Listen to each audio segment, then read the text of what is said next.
নমস্কাৰ মই ধ্ৰুৱজিত ট্ৰাইংগুল এডুকেশ্যনৰ আন এটি ভিডিঅ'লৈ সকলোকে স্বাগতম জনাইছোঁ যেহেতু আমাৰ টেলিগ্ৰাম চেনেলত মেথমেটিক্স হওক বা ৰিজনিঙৰ মক টেষ্টসমূহ পাতি আছোঁ গতিকে অলৰেডি আমি মেথমেটিক্সৰ এটা মক টেষ্ট আৰু ৰিজনিঙৰ এটা মক টেষ্ট অলৰেডি আপলোড কৰিছোঁ আৰু আপোনালোকৰ যথেষ্ট সঁহাৰি পাইছোঁ চ' গতিকে সকলোকে ধন্যবাদ জ্ঞাপন কৰিছোঁ আৰু যিসকলে এতিয়ালৈকে আমাৰ এটেম্প কৰা নাই আমাৰ মক টেষ্টসমূহ আপোনালোকে আমাৰ পিন মেছেজত বা ডেছক্ৰিপশ্যনত গৈ টেলিগ্ৰাম চেনেলৰ লিংক দি থোৱা আছে আপোনালোকে জইন হ'লেও পাৰিব আৰু মক টেষ্টসমূহ এতিয়াও এভেইলেবল আছে আপোনালোকে এটেম্প কৰিব পাৰিব আৰু প্ৰথম মেথমেটিক্সৰ যিটো প্ৰথম মক টেষ্ট আছিলে সেই মক টেষ্টটোত আমাৰ সেই মক টেষ্টত যিকেইটা প্ৰশ্ন মই দিছিলোঁ সেইখন DSS নন টেকনিকেলৰ 2022ৰ পেপাৰখনৰ প্ৰশ্ন আছিলে গতিকে সেই প্ৰশ্নকেইটাৰ সমাধান মই অলৰেডি ভিডিঅ'টো আপলোড কৰিছোঁ আপোনালোকে যদি চোৱা নাই আপোনালোকে চাব পাৰিব আমাৰ এভেইলেবল আছে চেনেলটোত আৰু আজি আমি এইটো ভিডিঅ'ত ৰিজনিঙৰ যিকেইটা প্ৰশ্ন দিছিলোঁ সেইকেইটা প্ৰশ্ন আমাৰ APSCৰ CCE 2024 প্ৰিলিমছৰ ৰিজনিঙৰ যিকেইটা GS পেপাৰখনত যিকেইটা ৰিজনিঙৰ প্ৰশ্ন আছিলে সেই প্ৰশ্নকেইটা যিহেতু মই দিছিলোঁ আৰু আজি আমি এইটো ভিডিঅ'ত সেই প্ৰশ্নকেইটা সমাধান হিচাপে আলোচনা কৰিব লৈছোঁ আশা কৰোঁ আপোনালোকে প্ৰশ্নকেইটা ভালদৰে বুজি পাব আৰু ভিডিঅ'টো শেষলৈকে চাব সকলোকে অনুৰোধ কৰিছোঁ আৰু আপোনালোকৰ যদি কিবা ডাউট থাকি যায় কমেণ্ট বক্সত জনাব ঠিক আছে আহক আমি পলম নকৰি ভিডিঅ'টো আৰম্ভ কৰোঁ এতিয়া আমি চাওঁ আহক প্ৰথমটো প্ৰশ্ন খুব ধুনীয়া প্ৰশ্ন এটা আছে প্ৰশ্নটো চাব কি কৈছে in a group of cows and hens the number of legs 14 more than twice the number of heads what is the number of cows in the group তাৰমানে প্ৰশ্নটা ক'ব বিচাৰিছে কি গৰু আৰু কুকুৰাৰ এটা গোট আছে গোটটোত কি হৈছে গৰু আৰু কুকুৰাৰ গোটত ভৰি সংখ্যা মূৰৰ সংখ্যাৰ দুগুণতকৈ 14টা বেছি বুলি কৈছে তেন্তে গোটটোত গৰুৰ সংখ্যা কিমান আমি নিৰ্ণয় কৰিব লাগে তাৰমানে এটা গোট আছে তাৰমানে গোট খাই আছে গোট এটাত কি আছে গৰু আছে আৰু কুকুৰা আছে কি আছে গৰু আছে আৰু কুকুৰা মানে গোট এটা গোট খাই আছে ন এতিয়া গৰু আছে আৰু কি আছে কুকুৰা আছে কুকুৰা হ'ল এতিয়া কথা হ'ল কি প্ৰশ্নটো আমাৰ গৰুৰ ভৰি আৰু তাৰমানে গৰুৰ ভৰি নহয় গৰু আৰু কুকুৰাৰ ভৰি আৰু সিহঁতৰ মূৰৰ মাজত এটা সম্পৰ্ক দি থোৱা আছে নহয় জানো গতিকে এই সম্পৰ্কটো আমি সমীকৰণ আকাৰে তাৰমানে সমীকৰণ আকাৰে বা ইকুৱেশ্যন আকাৰে প্ৰকাশ কৰি আমি নিৰ্ণয় কৰিব লাগিব শেষত কি কৰিব লাগিব যে গৰুৰ সংখ্যা কিমান গোটটোত আমি নিৰ্ণয় কৰিবগৈ লাগে হ'ল যিহেতু কুকুৰা কেইটা আছে বা গৰু কেইটা দিয়া আছে তাত কেইটা আছে আমাক কোনো ধৰণৰ ইয়াত উল্লেখ কৰা নাই গতিকে আমি মানি ল'লোঁ তাত কি আছে গৰুৰ সংখ্যা Xটা আৰু কুকুৰাৰ সংখ্যা Yটা যিহেতু প্ৰশ্নটোত গৰু আৰু কুকুৰাৰ ভৰি আৰু মূৰৰ মাজৰ সম্পৰ্ক দিয়া আছে গতিকে আমাৰ এইকণতে এটা কথা প্ৰয়োজন হৈ গ'ল কি যে সেই গোটটোত গৰু আৰু যে কুকুৰা আছিলে সিহঁতৰ ভৰিৰ সংখ্যা কিমান বা মূৰৰ সংখ্যা কিমান আমি নিৰ্ণয় কৰিব লাগিব চ' প্ৰথম মই উলিয়াই লওঁ গোটটোত কি আছে হেডৰ সংখ্যা কিমান হেড মানে মূৰৰ সংখ্যা কিমান আৰু তাৰপিছত আমি কি উলিয়াম লেগছৰ সংখ্যা কিমান মানে ভৰিৰ সংখ্যা কিমান আমি নিৰ্ণয় কৰি লওঁ গতিকে এই দুটা প্ৰথমতে নিৰ্ণয় কৰি ল'ব লাগিব কিয়নো আমাৰ ইহঁতৰ মাজত এটা সমীকৰণ গঠন কৰিবগৈ লাগিব তাৰমানে ঠিক আছে চ' যিহেতু এটা কথা চাব যিহেতু গৰু কেইটা আছিলে ভাবিছোঁ সেই গোটটোত বা দলটোত গৰু কেইটা আছে Xটা আছে গতিকে Xটা গৰুৰ কেইটা মূৰ থাকিব বা হেড থাকিব ডেফিনেটলি Xটাই থাকিব এইটো ন' ডাউট কিন্তু ছেকেণ্ড কথা হ'ল কি লেগছ কেইটা থাকিব যিহেতু এটা গৰুৰ ভৰি কেইটাকে থাকে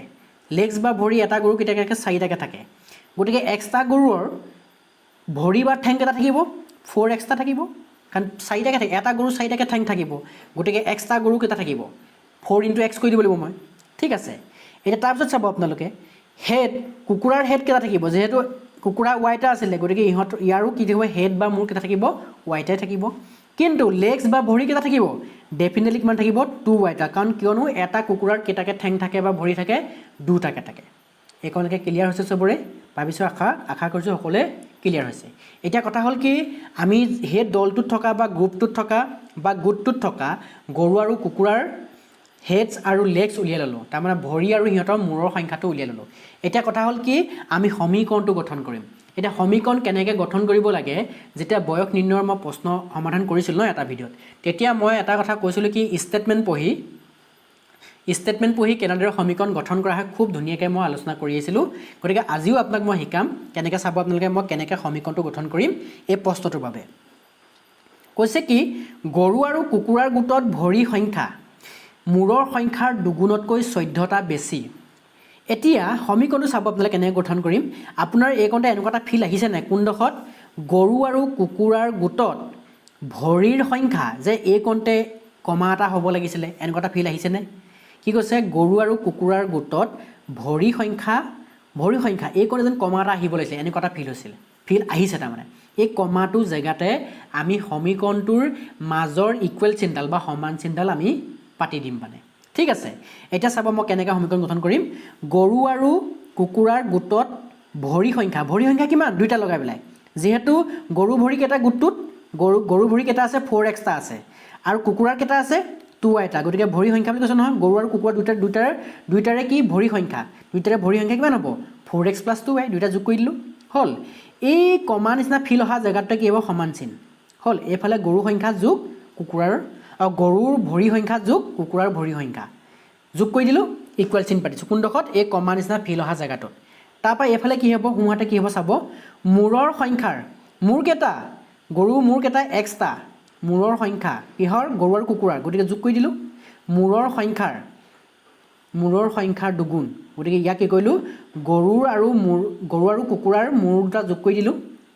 তাক দুগুণ কৰিলোঁ দুগুণতকৈ কিমান বেছি বুলি কৈছে 14টা বেছি গতিকে 14টা বেছি বুলি ক'লে আমি কি কৰিম 14টো যোগ কৰি দিব লাগিব হ'ল ক্লিয়াৰ হৈছে এনেদৰে আমি সমীকৰণ গঠন কৰিব লাগিব হ'ল এতিয়া এই সমীকৰণটো সমাধান কৰি আমি কি কৰিম গৰুৰ সংখ্যাটো আমি নিৰ্ণয় কৰিবগৈ লাগিব চ' মই 4x টো 4x ৰাখিছোঁ ইয়াত 2y টো মই 2y ৰাখি দিলোঁ আৰু এই 2টোৱে x টো কৰিলে 2x হ'ব যোগ 2টোৱে y লগত কৰিলে 2y হ'ব আৰু এইটো হ'বগৈ 14 ক্লিয়াৰ এইকণলৈকে বুজি পাইছোঁ সকলোৱে তাৰপিছত চাব আপোনালোকে মই এইকণৰ আনজাল দি দিওঁ এই 4x টো 4x ৰাখি দিছোঁ 2y টো মই 2y ৰাখিছোঁ এই 2x টো -2x সমান চিন এফালে লৈ আহিলোঁ আৰু এইটোকো লৈ আহিলোঁ -2y ইফালে থাকি গ'ল 14 হ'ল যেহেতু সমান চিন এফালে লৈ আহিলে আপোনাৰ যুগকেইটা এইফালে বিয়োগ হৈ গুচি আহিব নহয় জানো 4টা x ৰ পৰা 2টা x গুচি গ'ল কেইটা থাকিলে 2টা x থাকিলে 2টা পজিটিভৰ y আছে আৰু 2টা নিগেটিভৰ y আছে গতিকে ইয়াক আমাৰ কি হয় কেনচেল হৈ যাব চ' 2x ইকুৱেল কি থাকিলেগৈ 14 থাকিলে চ' x টো ৰাখি দিলোঁ ইফালে 14 অলৰেডি আছে 2টো ইয়াত পূৰণফল হৈছে এইফালে গৈ হৰণ হ'বগৈ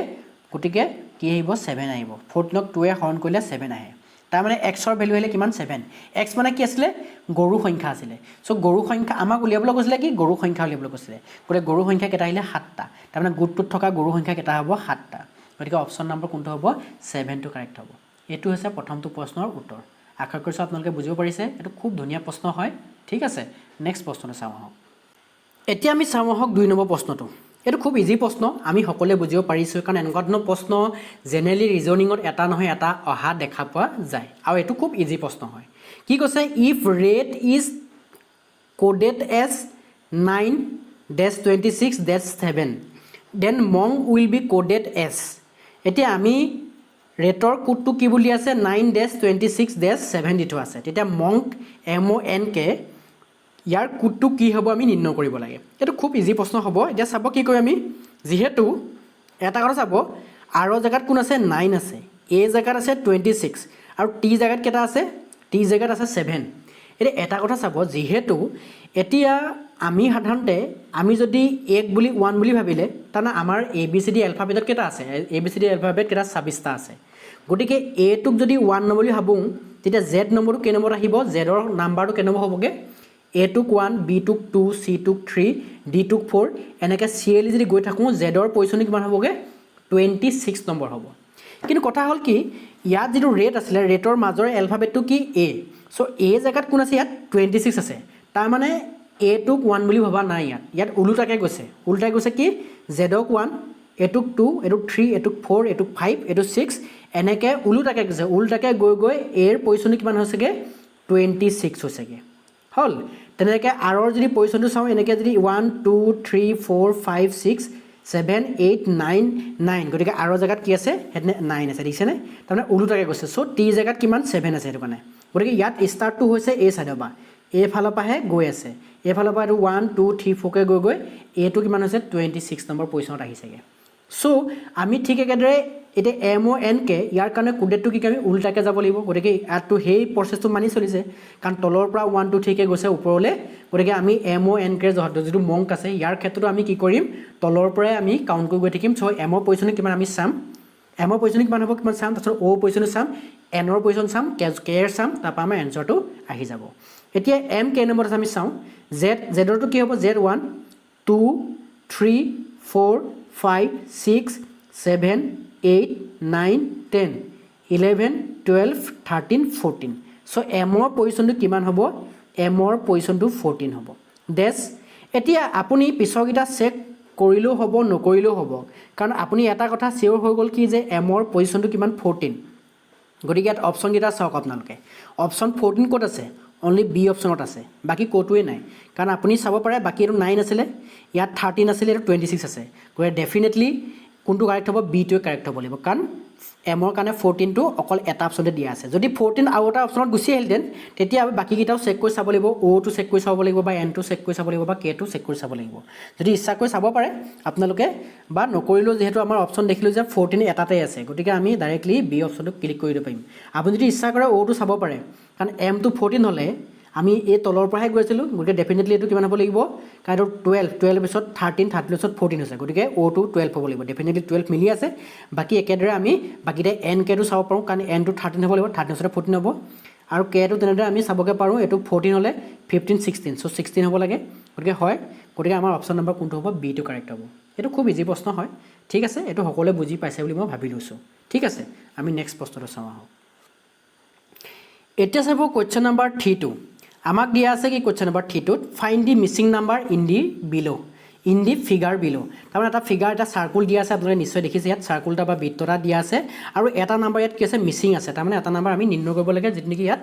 প্ৰশ্নবোধক দি থোৱা আছে আৰু অপশ্যন হ'ব 14 320 আৰু 400 দিয়া আছে আৰু 6 দি থোৱা আছে এতিয়া মিছিং নাম্বাৰটো কি হ'ব আমি উলিয়াব লাগে যেহেতু মিছিং নাম্বাৰ উলিওৱাৰ ক্ষেত্ৰত কি হয় যিহেতু বাকীটো নাম্বাৰ কেইটামান দিয়া আছে ইয়াত কেইটা নাম্বাৰ দিয়া আছে টোটেল 5টা দিয়া আছে আৰু এই 6 নম্বৰটো আমাৰ প্ৰশ্নবোধক আছে গতিকে ইহঁতৰ মাজত কি সম্পৰ্ক আছে সেই সম্পৰ্কটো আমি উলিয়াব পাৰিলে মিছিং নাম্বাৰটো আমি উলিয়াই ল'ব পাৰিম এতিয়া মই ইয়াত চালোঁ এই প্ৰশ্নটোৰ ক্ষেত্ৰত তাৰমানে এই চাৰ্কুলটোৰ ক্ষেত্ৰত বা এই বৃত্তটোৰ ক্ষেত্ৰত যিকেইটা নাম্বাৰ 5টা নাম্বাৰ দিয়া আছে সেই নাম্বাৰকেইটাৰ মাজত এটা সম্পৰ্ক আছে সম্পৰ্কটো কি জানেনে প্ৰথম 20 আৰু 30টোৰ মাজত সম্পৰ্কটো আছে কেনেকৈ চাব আমি কি কৰিলোঁ চাব 20ক মই কি কৰি দিম 20ক দুগুণ কৰি দিলোঁ কিমান হ'ব 40 হ'ব 40 হ'ব ঠিক আছে 40 হ'ব 20ক যদি মই দুগুণ কৰোঁ কি হ'ব 40 হ'ব 40 পাই 8 গ'লে কিমান থাকিব 32 চ' 8 কম তাৰমানে 20ক দুগুণ কৰাৰ পিছত কি হ'ব লাগিছিলে ইয়াত হ'ব লাগিছিলে 40তকৈ কিমান কম যিহেতু 20 পাছত কিমান আছে 32 দি থোৱা আছে তাৰমানে 20ক দুগুণ কৰাৰ পিছত 40 আহিলহেঁতেন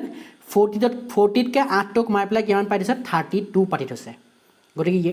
ইহঁত দুটাৰ মাজৰ সম্পৰ্কটো সেইটো চিমিলাৰলি আপুনি পিছতো চাওক কি আছে পিছত কি আছে 32 আৰু 56ৰ মাজৰ সম্পৰ্কটো চাওক দুগুণ কৰি দিলোঁ মই 32ক দুগুণ কৰিলে 64 হ'ব 64 পৰা 8 মাইনাছ কৰক কিমান আহিব 56 আহিব দেখিছেনে তাৰমানে দুগুণ কৰাৰ পিছত 8 এটা কমকৈ আছে চিমিলাৰ আপুনি আকৌ চাব পাৰে 56ক কিমান কৰক দুগুণ কৰক দুগুণ কৰিলে কিমান হ'ব 56 দুগুণ কৰিলে হ'ব আপোনাৰ 200 গুণ 12 তাৰমানে কিমান হ'বগৈ 112 পৰা 8 গ'লে কিমান থাকিব 104 দেখিছেনে 104 আছে ইহঁতৰ মাজৰ সম্পৰ্কটো আকৌ আপুনি 104টো চাওক 104ক দুগুণ কৰি দিয়ক কিমান আহিব 208 হ'ব 208ৰ পৰা 8 যদি মাইনাছ কৰি দিয়ে কিমান হ'বগৈ 200 হ'ব নহয়নে চাওক ইয়াত 200 আছে আকৌ আপুনি এতিয়া কৰি দিয়ক 200ক দুগুণ কৰি দিয়ক 200ক দুগুণ কৰিলে কি হ'ব 400 হ'ব 400ৰ পৰা 8 মাইনাছ কৰি দিয়ক কিমান হ'ব 392 কিন্তু আপুনি যদি চাই ইয়াত তাৰমানে এই অপশ্যনটো কিমান হ'ব লাগিব যদি আমি এইটোৱে প্ৰথম নাম্বাৰটো ভাবোঁ এনেকৈ যদি চিএলি গৈ থাকোঁ তেতিয়া এই নাম্বাৰটো হ'ব লাগে 392 কিন্তু 392 অপশ্যন আছে জানো ডেফিনেটলি নাই গতিকে আমাৰ কি হ'ব 392 নাই যিহেতু এইটো কি হ'ব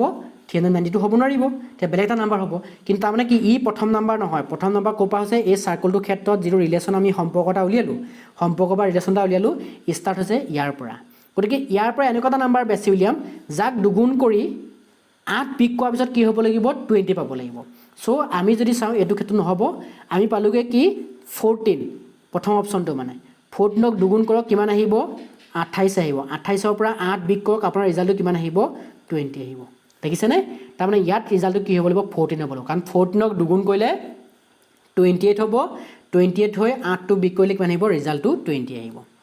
নিশ্চয় আপোনালোকে বুজিব পাৰিছে গতিকে ইয়াৰ অপশ্যন নম্বৰটো কোনটো হ'ব অপশ্যন নম্বৰ এটো কাৰেক্ট হ'ব ঠিক আছে আশা কৰিছোঁ আপোনালোকে বুজিব পাৰিছে এইটো খুব সুন্দৰ প্ৰশ্ন আছিলে ঠিক আছে নেক্সট প্ৰশ্নটো আমি চাওঁ আহক এতিয়া চাব 4 নম্বৰ প্ৰশ্নটো 4 নম্বৰ প্ৰশ্ন আমাক কৈছে কি ইয়াত 4 নম্বৰ দিবলৈ থাকি গ'ল এইটো 4 নম্বৰ প্ৰশ্ন হয় ইয়াত কৈছে কি যদি এইটো ইফ মানে যদি হয় নহয় জানো চ' 25 - 3 = 2 হয় 36 মাইনাছ 5 ইকুৱেল 1 দি থোৱা আছে 16 মাইনাছ 4 ইকুৱেল কিমান দিয়া আছে 0 দিয়া আছে দেন হোৱাট ইজ 81 মাইনাছ 5 ইয়াৰ কি থৈছে কুৱেশ্যন মাৰ্ক দিয়া আছে 81 মাইনাছ 5 টো কি আহিব আমি নিৰ্ণয় কৰিব লাগে এতিয়া আমি কি কৰিব লাগিব ইয়াতো নাম্বাৰ কেইটাৰ মাজত এটা সম্পৰ্ক নিৰ্ণয় কৰিব লাগিব এতিয়া সম্পৰ্কটো কি আছে আমি বাছি উলিয়াব লাগিব আপোনালোকে নিশ্চয় এটা কথা চাইছে ইয়াত 25 আছে ইয়াত 36 আছে ইয়াত 16 আছে ইয়াত 81 আছে আপুনি যদি এটা কথা চাই প্ৰতিটো ৰিলেশ্যনৰ ক্ষেত্ৰত প্ৰথমটো নাম্বাৰ কি বা প্ৰথমটো সংখ্যা কি এটা পূৰ্ণবৰ্গ সংখ্যা কাৰণ 25 টো কিহৰ 5 স্কয়াৰ এটো 6 স্কয়াৰ এটো 4 স্কয়াৰ এটো কিমান 9 স্কয়াৰ গতিকে আমি যেহেতু এটা পূৰ্ণবৰ্গ সংখ্যা দেখিছো গতিকে পূৰ্ণবৰ্গ সংখ্যাৰ কিবা এটা সম্পৰ্ক থাকিব পাৰে গতিকে আমি বাছি উলিয়াও চাওঁ আহক গতিকে প্ৰথম নম্বৰ ক্ষেত্ৰত মই কি লিখিব পাৰোঁ 5 স্কয়াৰ লিখিব পাৰোঁ সো 5 স্কয়াৰ মাইনাছ 3 হলে সো 5 স্কয়াৰ যদি মাইনাছ 3 হয় মই 5 মাইনাছ 3 কলে ৰিজাল্টটো কি পাম আমি 5 মাইনাছ 3 স্কয়াৰটো বাদ দি দিছোঁ কি হ'ব 2 আহিব সক 2 আছে সিমিলাৰলি যদি এটো পিছতো চাওঁ এটো মই 6 স্কয়াৰ লিখিব পাৰোঁ 6 স্কয়াৰ মাইনাছ 5 তাৰ মানে 6 মাইনাছ 5 ইকুৱেল কি আহিব 1 আহিব দেখিছেনে 1 আছে এটো 1 আছে পিছতো যদি চাই 4 স্কয়াৰ লিখিব পাৰোঁ 16 টো মই তা 4 স্কয়াৰ মাইনাছ 4 তাৰ মানে 4 মাইনাছ 4 ৰিজাল্টটো কি আহিব 0 আহিব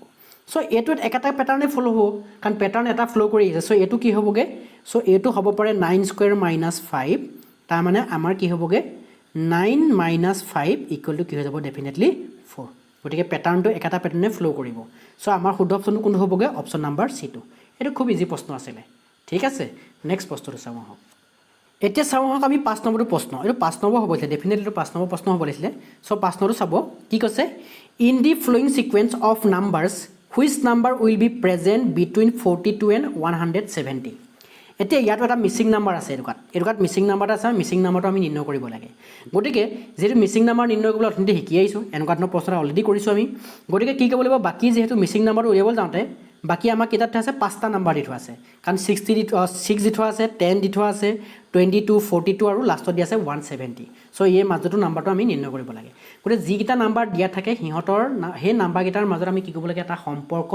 স্থাপন কৰিব লাগে তেতিয়া আমি কি কৰিম মিসিং নাম্বাৰটো অতি সহজতে আমাৰ এই অপচন কিটাৰ পৰা নিৰ্ণয় কৰিব পাৰিম সো মিসিং নাম্বাৰটো কেনেকৈ উলিয়াম ইয়াৰ মাজৰ সম্পৰ্কটো আমি বিচাৰ কৰোঁ আহক সম্পৰ্ক কি থাকিব পাৰে এতিয়া প্ৰথম নাম্বাৰটো 6 আছে নেক্সটটো কি আছে 10 আছে গতিকে 6 আৰু 10 ৰ মাজত কি সম্পৰ্ক স্থাপন কৰিব পাৰিম আমি হেতু ভাবিম এতিয়া মই যদি চাওঁ 6 টো লগত দুগুণ কৰিলে কিমান আহিব 6 দুগুণ কৰিলে কিমান হ'ব 12 হ'ব কিন্তু আছে কি 10 তাৰ মানে 2 এটা মাইনাস কৰিলে কি আহিব 2 আহিব গতিকে এটো সম্পৰ্ক হ'ব পাৰে পিছতো চাওঁ 6 ৰ পিছত কোন আছে 10 আছে তো 10 ক দুগুণ কৰিলে কিমান আহিব 20 হ'ব 20 হ'ব কিন্তু আছে কোন 22 গতিকে 10 ৰ পিছতো 22 আছিল নহয় জানো তাৰ মানে কি দুগুণ 10 ক দুগুণ কৰাৰ পিছত 20 আহিলে আৰু 2 এটা যোগ কৰিলে কি হ'ব 22 আহে গতিকে এটো এবাৰ 2 কমিছে দুগুণ কৰাৰ পিছত 2 এটা কমাই পাছত পাইছো ৰিজাল্টটো আকৌ পিছৰ ক্ষেত্ৰত পাইছো কি দুগুণ কৰাৰ পিছত 2 এটা যোগ কৰাৰ পিছত পাইছো হল তাৰ পিছতো চাওঁ কি হ'ব পাৰে তাৰ পিছত আছে 22 ক দুগুণ কৰোঁ কিমান আহিব 44 হ'ব 44 কিন্তু আছে কি 42 আছে গতিকে -2 কৰিলে কিমান হ'ব 42 হ'ব তাৰ মানে কি হৈছে ইয়াত এটা প্যাটাৰ্ন ফ্লো কৰিছে কি প্যাটাৰ্ন ফ্লো কৰিছে দুগুণ কৰি পেলাই দুগুণ কৰিলে যি ৰিজাল্ট আহিব মানে এৰ প্ৰিভিয়াস নাম্বাৰটো তাৰ মানে এটো প্ৰিভিয়াস নাম্বাৰ নহয় জানো 6 টো 6 ক দুগুণ কৰিলে তাৰ মানে দুগুণ কৰাৰ পিছত 2 এটা কমাই দিলে আমি পিছৰ সংখ্যাটো পাইছো প্ৰথমটো ক্ষেত্ৰত প্ৰথম দুটা নাম্বাৰ সম্পৰ্ক হেতুৱে আছে যে প্ৰথম নাম্বাৰটো দুগুণ কৰি 2 এটা কমাই দিলে দ্বিতীয় নাম্বাৰটো পাইছো কিন্তু দ্বিতীয় নাম্বাৰ আৰু তৃতীয় নাম্বাৰৰ মাজৰ সম্পৰ্কটো কি দুগুণ কৰি যিটো পালো আকৌ 2 যোগ কৰিলে আমি তৃতীয় নাম্বাৰটো পাইছো আকৌ তৃতীয় আৰু চতুৰ্থ নাম্বাৰ এই নাম্বাৰটো এই নাম্বাৰ তৃতীয় আৰু চতুৰ্থ নাম্বাৰৰ মাজৰ সম্পৰ্কটো কি পালোগে দুগুণ কৰি পেলাই 2 এটা কমাই দিলেহে আমি কি পাইছো চতুৰ্থ নাম্বাৰ পাইছো তৃতীয় সংখ্যাটোক মানে দুগুণ কৰি 2 এটা কমাই দিলে আমি চতুৰ্থ সংখ্যাটো পাইছো তাৰ মানে কি হৈছে এবাৰ 2 কমিছে এবাৰ বাঢ়িছে এবাৰ কমিছে তাৰ মানে ইয়াৰ পিছত কি হ'ব লাগিব 2 যোগ আহিব লাগিব হেতু নহয় কথাটো তাৰ মানে কি কৰিম আমি 42 ক আমি কি কৰিম দুগুণ কৰি দিম 42 কি কৰিম 42 ক দুগুণ কৰি পেলাই 42 দুগুণ কৰি পেলাই কিমান পাম 42 দুগুণ কৰিলে 84 হ'ব কাৰণ এবাৰ 2 কমিছে 2 বাঢ়িছে 2 কমিছে ইয়াত 2 বাঢ়িব সো 84 লগত 2 যোগ কৰিলে কিমান হ'ব 86 হ'ব গতিকে শুদ্ধ অপচন কোন হ'ব অপচন নাম্বাৰ ডি সো আপুনি চাবও পাৰে পিছতো চেক কৰি চাব পাৰে 170 আহিব নাই এটা 86 কি হ'ব দুগুণ কৰি দিম 86 ৰ দুগুণ কৰিলে কিমান হ'বগে 2 গুণ 12 কৰিলে 1 2 8 গুণ 16 16 কে 17 172 এটা 2 বাঢ়িলে এবাৰ 2 কমিব কাৰণ বাঢ়িছে কমিছে গতিকে 172 পৰা যেতিয়া 2 গুণ যাব ৰিজাল্ট আহিব 170 হল গতিকে চাওক 170 আছে গতিকে আমাৰ শুদ্ধ অপশ্যনটো কোন হ'ব অপশ্যন নাম্বাৰ ডিটো কাৰেক্ট হ'ব গতিকে এইটো খুব ইজি প্ৰশ্ন জাষ্ট মানে কৰিব জানিলে খুবটো ইজিয়ে হয় জাষ্ট আপুনি কম সময়ত সিহঁতৰ নাম্বাৰ যিকেইটা নাম্বাৰ দিয়া থাকিব সেই নাম্বাৰকেইটাৰ মাজত কি সম্পৰ্ক আছে সেইটো কম সময়ত উলিয়াব পৰাটোৱে আপোনাৰ মানে সেইটো আপোনাৰ ওপৰত নিৰ্ভৰ কৰিব আপুনি কিমান কম সময়ত নিৰ্ণয় কৰিব পাৰিব তাৰমানে ঠিক আছে গতিকে উলিয়াই ল'ব পাৰিলে আপোনাৰ কাৰণে চল্ভ কৰিলে একেবাৰে ইজি হৈ যায় ঠিক আছে গতিকে উপস্থিত বুদ্ধি অকণ লাগিব তাৰমানে আমি কোনটো পেটাৰ্ণত আছে বা এই নাম্বাৰকেইটা কোনটো পেটাৰ্ণ ফ্ল' কৰিছে সেইটো বিচাৰ কৰিব পাৰিব লাগিব ঠিক আছে আশা কৰিছোঁ বুজিব পাৰিছে নেক্সট প্ৰশ্নটো চাওঁ আহক এতিয়া চাওঁ আহক আমি 6 নম্বৰ প্ৰশ্নটো যিটো নেকি আমাৰ শেষৰটো প্ৰশ্ন হ'ব এই প্ৰশ্নটো চিটিং এৰেঞ্জমেণ্টৰ ওপৰত আছে আৰু আমি এই প্ৰশ্নটো মই অসমীয়া মাধ্যমত ট্ৰেন্সলেট কৰি ৰখা নাই যিহেতু অলৰেডি প্ৰশ্নটোৱে বহুত ডাঙৰ প্ৰশ্ন হয় গতিকে ট্ৰেন্সলেট কৰি লিখিলে বহুত ডাঙৰ হৈ যাব চ' মই এইটো ইংলিছত ৰাখিছোঁ আৰু আপোনালোকে এইটো হেবিট কৰিব লাগিব কাৰণ কিয়নো আজিকালি বহু সংখ্যক পৰীক্ষা পেপাৰখন ইংলিছ মাধ্যমতে আহে চ' মই ইয়াৰ প্ৰশ্নটোৰ যিহেতু মই ইয়াত 1 by 1 আপোনালোকক বুজাই যাম আশা কৰিছোঁ আপোনালোকে বুজিব পাৰিব চ' প্ৰশ্নটো চাওঁ আহক কেনেদৰে আমি সমাধান কৰিম আৰু যিহেতু চিটিং এৰেঞ্জমেণ্ট হ'ব গতিকে টাইম অকণ ল'বই কাৰণ মই প্ৰশ্নটো ভালদৰে আপোনাক বুজাবও লাগিব চ' চাব প্ৰশ্নটো কেনেকৈ কৰিম কৈছে কি 5 friends PQRS and T are sitting on a bench in particular order wearing blue, red, yellow, white and green caps not necessarily in this order 5 জন বন্ধু আছে বন্ধুকেইজন হৈছে আমাৰ PQRS T এই 5 জন বন্ধু আছে ইহঁতি ব্লু ৰেড য়েল্লো হোৱাইট আৰু green কালাৰৰ কি পিন্ধি আছে টুপি পিন্ধি আছে আৰু এনেকুৱা নহয় যে ইহঁতি বেঞ্চখনত এনেকৈ পিটো যেন একেবাৰে বাওঁহাতে আছে টিটোকে যেন ৰাইট হেণ্ড চাইডে বহিছে এনেকুৱা নহয় জাষ্ট এইকেইটা বন্ধু কৈ থোৱা আছে ইহঁতি যিকোনো ধৰণৰ এটাত মানে যিকোনো এটা অৰ্ডাৰত বহি আছে তাৰমানে অৰ্ডাৰ মানে কথাটো বুজাইছে কি এটি কোনোবা এটা অৰ্ডাৰত বহি আছে এখন বেঞ্চত বহি আছে এনেকুৱা নহয় যে পিটো একেবাৰে বাওঁহাতে বহিছে টিটো একেবাৰে সোঁহাতে বহিছে ইহঁতি তিনিটাৰ মাজত বহিছে এনেকুৱা নহয় কাৰণ এইটো জাষ্ট আমাৰ মেনশ্যনহে কৰিছে আৰু এনেকুৱা নহয় যে পি নামৰ ল'ৰাটোৱে ব্লু পিন্ধিছে কিউটোৱে যেন ৰেড কালাৰ টিপি পিন্ধি আছে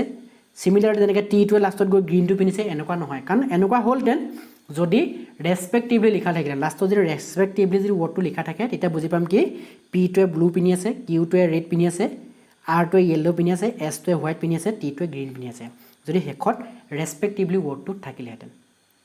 ঠিক আছে কিন্তু ইহঁতি কেনেদৰে বহি আছে আৰু কি ধৰণৰ বা কি কালাৰৰ টুপি পিন্ধি আছে এই কথাকেইটা ক'ব এই 4টা পইণ্টে তাৰপিছত আমি ইয়াত থকা যিটো প্ৰশ্ন সুধিছে সেই প্ৰশ্নটো মতে ইয়াৰ কোনটো অপশ্যন কাৰেক্ট হ'ব আমি নিৰ্ণয় কৰিব লাগিব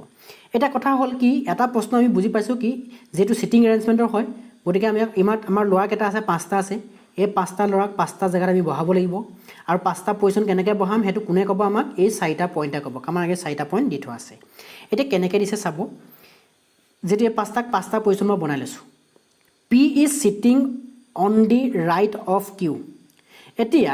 প্ৰথম মই কি কৈছে প্ৰথম আমি কাক বহাই ল'ম জানেনে প্ৰথম বহাই ল'ম কৈছে কি P is sitting on the right of Q next to Q মানে কিউৰ পাছতে কোন বহিছে পি বহিছে কোন চাইডে ৰাইট চাইডে কিউৰ ৰাইট চাইডে কোন বহিছে পি বহিছে এণ্ড টিৰ ৰাইট চাইডে চ' এটা কথা চাব প্ৰথম কথা হ'ল কি মই কিউটো এটুকুৰাত বহাই ল'লোঁ এটুকুৰাতে যে বহিব লাগিব ছেকেণ্ড পজিশ্যনত যে কিউটো বহাইছোঁ তেনেকুৱা নহয় জাষ্ট মই বহাই লৈছোঁ এইটো কিউক বহাই ল'লোঁ প্ৰথম হ'ল ইয়াৰ পাছত কোন বহিব বুলি কৈছে কিউৰ নেক্সট টু কিউ বুলি কৈছে নহয় নেক্সট টু কিউ কোন বহি আছে পি বহি আছে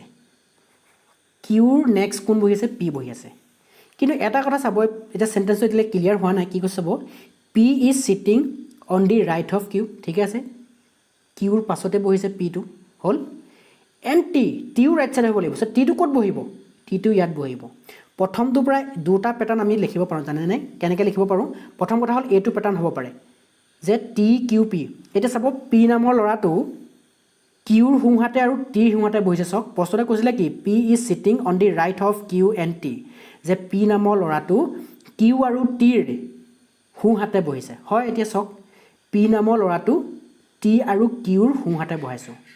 হ'ল এতিয়া এই পেটাৰ্ণটো মই এনেকৈতো লিখিব পাৰিলোঁহেঁতেন কেনেকৈ লিখিব পাৰিলোঁহেঁতেন যে কিউ টি পি এতিয়াও চাওক পি নামৰ ল'ৰাটো কিউ আৰু টিৰ সোঁহাতেতো বহিছে নাই বহিছে কিন্তু পেটাৰ্ণটো এইটোহে কাৰেক্ট কেলৈ কাৰেক্ট চাওকচোন কৈছে কি নেক্সট টু কি কিউৰ পাছত কোন বহিছে পি বহিছে নেক্সট টু কিউটোৱে কথাটো অকণমান চেঞ্জ কৰি দিলে কাৰণ পেটাৰ্ণ এইটো কাৰেক্ট হ'ব নোৱাৰিব কাৰেক্ট হ'বগৈ এইটোৱে কাৰণ নেক্সট টু কি কিউৰ পাছত পি বহিব কাৰণ আৰু এতিয়া চাওক টিটোতো এফালে যাব নোৱাৰিব কাৰণ টিৰ পিটো ন টিৰ সোঁহাতে বহিছে বুলি কৈ থোৱা আছে ঠিক আছে সো এতিয়া পি নামৰ ল'ৰাটো টি আৰু কিউৰ সোঁহাতে বহাটোৱে বুজাইছে হ'ল ইজ ৱেৰিং ৰেড কেপ চ' পি নামৰ ল'ৰাটোৱে কি পিন্ধিছে ৰেড কেপ পিন্ধিছে ৰেড ই কি পিন্ধিছে ৰেড কেপ পিন্ধিছে কাৰণ কৈ আছে কি P is sitting on the right of Q next to Q and T তাৰমানে পি নামৰ ল'ৰাটো কিউ আৰু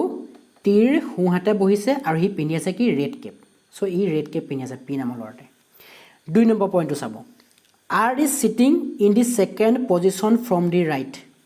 এতিয়া ৰাইট ফালে চালে ছেকেণ্ড পজিশ্যন কোনটো এইটো ইয়াত কোন বহি আছে আৰ বহিছে ঠিক আছে কাৰণ ফাৰ্ষ্ট পজিশ্যন এইটো ছেকেণ্ড পজিশ্যন ৰাইট ছাইডৰ পৰা চালে কোনটো হ'ব ৰাইট ছাইডৰ পৰা চালে এইটো ফাৰ্ষ্ট পজিশ্যন এইটো ছেকেণ্ড পজিশ্যন কোন বহি আছে ৰেড বহি আছে চৰি আৰ বহি আছে নাম্বাৰ 3 চাওক T is wearing a blue cap এতিয়া ই টিটোৱে কি পিন্ধি আছে কি কালাৰৰ কেপ পিন্ধি আছে ই ব্লু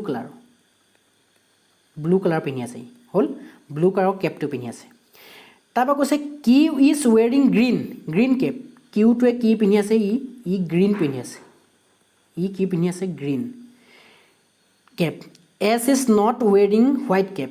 এছে কি পিন্ধা নাই এছ নামতে এতিয়া চাওকচোন এতিয়া পি কিউ আৰ এছ চাৰিটাক বহাই দিলোঁ শেষৰ পজিশ্যন থাকি গ'ল কোন এছে থাকিব লাগিব হ'ল আৰু এছক যদি বহাই দিওঁ লাষ্টত বহাই দিওঁ আৰু লাষ্টত পইণ্টটো কি হৈছে কি S is not wearing a white cap প্ৰথম টিটোৱে ব্লু পিন্ধিলে কিউটোৱে গ্ৰীণ পিন্ধিলে পিটোৱে ৰেড পিন্ধিলে থাকিলে কোন য়েল্ল' থাকিলেগৈ য়েল্ল' কালাৰৰ টুপিটো থাকিলেগৈ আৰু হোৱাইটটো থাকিলে কিন্তু এছে নট ৱেৰিং হোৱাইট কেপ এছে হোৱাইট নিপিন্ধে হোৱাইট কোনে পিন্ধিব লাগিব হোৱাইট ডেফিনেটলি কোনে পিন্ধিব লাগিব আৰে পিন্ধিব লাগিব আৰু এছেটো হোৱাইট নিপিন্ধে তেতিয়া ই কি ইয়াৰ কি থাকি গ'ল চ' য়েল্ল' কালাৰটো থাকি গ'ল এইটো য়েল্ল' এছে য়েল্ল' পিন্ধিছে হ'ল আশা কৰিছোঁ আপোনালোকে বুজিব পাৰিছে কেনেদৰে এটা মই বহালোঁ এতিয়া প্ৰশ্নটো চাওঁ আমাক কি সুধিছে what is the colour of cap worn by R is and his sitting position from the left এতিয়া সুধিছে আৰে কি কালাৰৰ টুপি পিন্ধিছে আৰে ডেফিনেটলি কি পিন্ধিছে হোৱাইট কালাৰ পিন্ধিছে আৰু লেফ্ট ছাইডৰ পৰা কোনটো পজিশ্যনত বহিছে বুলি কৈছে লেফ্ট ছাইডৰ পৰা চাওঁ বাওঁ হাতটো এইফালৰ পৰা আমি এইফালৰ পৰা বাওঁ হাত চ' 1 নম্বৰ 2 নম্বৰ 3 নম্বৰ 4 নম্বৰ গতিকে সি 4 নম্বৰ পজিশ্যনত বহিছে আৰু হোৱাইট কালাৰ পিন্ধিছে গতিকে অপশ্যনটো কোনটো হ'ব ডি কাৰণ সি হোৱাইট কালাৰ টুপি পিন্ধিছে আৰু বহিছে কেই নম্বৰত 4 নম্বৰ পজিশ্যনত বহি আছে ঠিক আছে চ' আমাৰ শেষৰটো প্ৰশ্নৰ যিটো চিটিং এৰেঞ্জমেণ্টৰ পৰা আছিলে গতিকে এই প্ৰশ্নটো শুদ্ধ অপশ্যনটো হ'ব ডি অপশ্যন আশা কৰিছোঁ বুজিব পাৰিছে আপোনালোকে যিহেতু মই অকণ টাইম লৈ বুজাইছোঁ তথাপিও আশা কৰিছোঁ আপোনালোকে ভালদৰে বুজি পাইছে কাৰণ মই ভালকৈ বুজাই গৈছোঁ কথাখিনি ঠিক আছে আৰু আজি যিকেইটা প্ৰশ্ন আলোচনা কৰিলোঁ যিহেতু যথেষ্ট ইম্পৰ্টেণ্ট প্ৰশ্ন আলোচনা কৰিছোঁ আশা কৰিছোঁ আপোনালোকে বুজিব পাৰিছে আৰু আপুনি যদি ভিডিঅ'টো চাই ভাল পাইছে লাইক কৰিব আৰু লগৰ বন্ধু বান্ধৱৰ সৈতে শ্বেয়াৰ কৰি দিব শেষলৈকে চোৱাৰ বাবে সকলোকে ধন্যবাদ দিছোঁ আৰু আপোনাৰ যদি কিবা ডাউট থাকি গৈছে কমেণ্ট কৰি জনাব ঠিক আছে আৰু আপুনি যদি এতিয়ালৈকে আমাৰ টেলিগ্ৰাম চেনেলত জইন হোৱা নাই আমাৰ টেলিগ্ৰাম চেনেলত তলৰ পিন কমেণ্টত দিয়া মেছেজত গৈ আপোনালোকে কি কৰিব আমাৰ টেলিগ্ৰাম চেনেলত জইন হৈ ল'ব যিহেতু মই মক টেষ্ট ডেইলি নাপাতিলেও সপ্তাহত এটলিষ্ট মই 2টা হ'লেও মক টেষ্ট পাতিম এই কথাটো মই একেবাৰে ডাঠি উঠি লৈছোঁ গতিকে আশা কৰোঁ আপোনালোকে জইন হৈ ল'ব ঠিক আছে ধন্যবাদ